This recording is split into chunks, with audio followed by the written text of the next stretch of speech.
Hello दोस्तों। तो कैसे हैं आप सभी। आज हम जानेंगे मुस्लिम लॉ के प्रमुख स्त्रोत कौन कौन से हैं।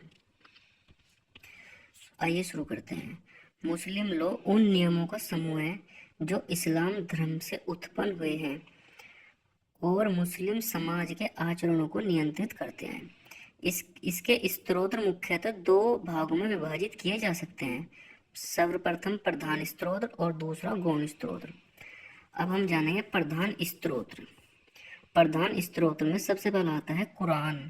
यह मुस्लिम विधि का सर्वोच्च और प्रथम स्त्रोत माना गया है। इसमें अल्लाह के आदेश संकलित हैं जो पैगंबर मोहम्मद को प्राप्त हुए थे।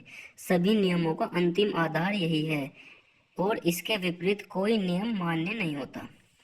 दूसरा है सुन्नत, जिसे हदीस भी कहा जाता है। सुन्नत में पैगंबर मोहम्मद के कथन, कार्य और आचरण शामिल है। जब किसी विषय पर कुरान में स्पष्ट निर्देश नहीं मिलता तब हदीस का सहारा लिया जाता है।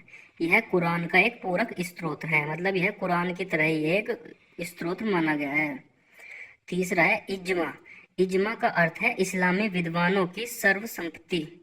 चौथा है कियास। कियास का अर्थ है समानता के आधार पर निर्णय लेना। जब किसी विषय पर सीधा नियम उपलब्ध नहीं होता तब पुराने नियमों से तुलना करके निर्णय लिया जाता है। अब हम जानेंगे जो दूसरे स्त्रोत हैं, गौण स्त्रोत। इसमें पहला है रिवाज। समाज में प्रचलित परंपराएं भी विधि का हिस्सा बन सकती हैं यदि वे इस्लामी सिद्धांतों के विरुद्ध न हों। दूसरा, न्यायिक निर्णय। अदालतों के फैसले मुस्लिम विधि की व्याख्या और विकास में महत्वपूर्ण भूमिका निभाते हैं। तीसरा है इसमें विधायन। सरकार द्वारा बनाए गए कानून जैसे मुस्लिम लॉ से संबंधित अधिनियम भी एक स्त्रोत है।